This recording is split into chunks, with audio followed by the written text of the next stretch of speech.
The January 2024 ice storm was far and away the worst storm damage we've ever seen in our 40-year history.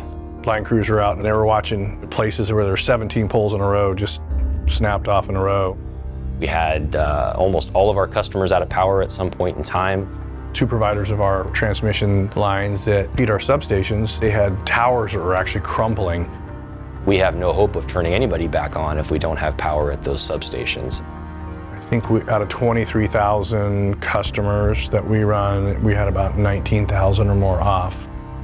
That was the night, what we'd call the darkest hour of EPUD, if you will.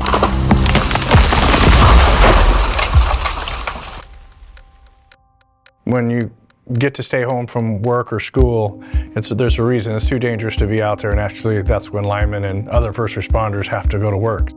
It's hard enough doing our job, but when everything is covered in ice and everybody's low on sleep, everything is just that much more dangerous, and it's really nice to know that working with all these guys here that you can rely on them. Everybody stepped out of their roles and did what Emerald always does.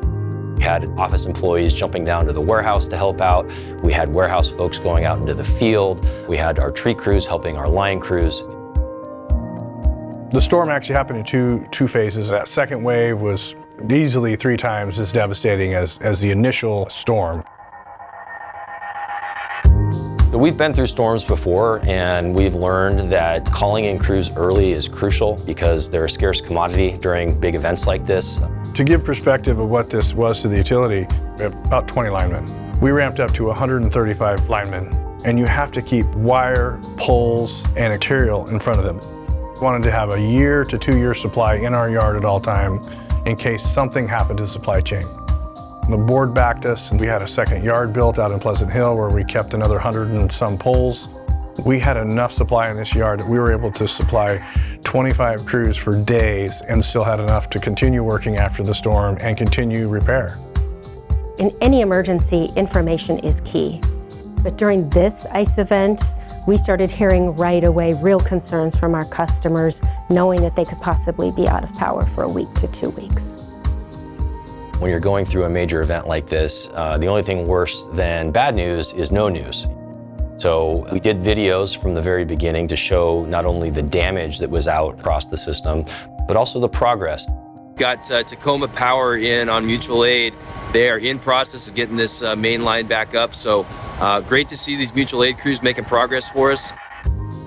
People saw in these videos that EPUD is a real organization with human beings that were working around the clock to get their power on. And it was important to show that we were out there with them, that we understood what they were dealing with, that the conditions, as horrible as they were, those were conditions that we were in too, and we were going through this struggle right alongside them. We serve a lot of rural communities, and rural communities sometimes get lost in the shuffle, and it takes a lot more to get them back in power.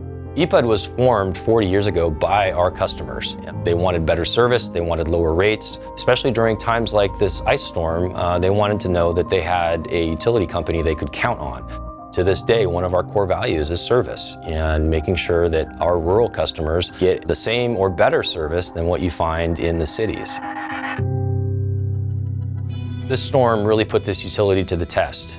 It's times like that where you really find out what people are made of. But our employees, they turned that around and they made this the proudest moment in EPUD's history. Really did the impossible. I want to say thank you to our customer owners for going through this big of an event with us and trusting us and believing that we would get their power back on.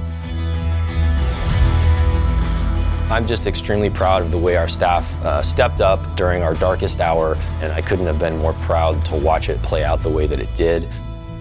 It was the fastest, hardest, most mind-numbing thing I've ever been a part of, and I wouldn't have missed a moment of it. It was just a huge team effort.